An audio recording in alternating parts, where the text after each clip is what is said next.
కబ్జాకు గురైన చెరువులను హైడ్రా పునరుద్ధరిస్తోంది. అక్రమ కట్టడాలను కూలగొట్టి చెరువులకు మళ్లీ ప్రాణం పోస్తోంది. అయితే అలాంటి చెరువులు మళ్లీ కబ్జాకోరల్లో చిక్కుకోకుండా హైడ్రా ఎలాంటి చర్యలు చేపట్టింది?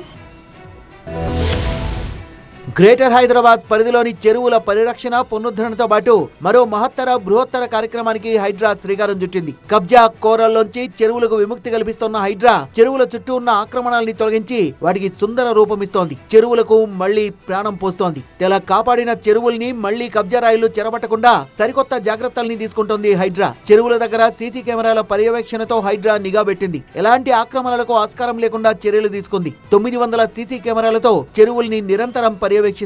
చెరువుల్ని మట్టితో నింపి కబ్జా చేయాలనే ప్రయత్నాలకు ఇలా చెక్ పెట్టింది హైడ్రా. ఈ సీసీ కెమెరాల్ని హైడ్రా కార్యాలయంలోని సర్వర్ కు అనుసంధానించారు. దీని ద్వారా చెరువుల దగ్గర ఏం జరుగుతుందో నిరంతరం నిఘా పెట్టడానికి హైడ్రాకు వీలవుతుంది. తద్వారా చెరువుల దగ్గర ఉన్న పరిస్థితిని హైడ్రా కార్యాలయం నుంచి పర్యవేక్షించేలా ఏర్పాట్లు చేశారు. ఈ సీసీటీవీ కెమెరాల నిఘా వ్యవస్థను హైడ్రా కమిషనర్ రంగనాథ్ ప్రారంభించారు. హైడ్రా కార్యాలయంలోని కంట్రోల్ రూమ్ నుంచి మానిటర్ల ద్వారా చెరువుల దగ్గర ఉన్న పరిస్థితిని నిరంతరం పరిశీలించేలా ఏర్పాట్లు చేశారు.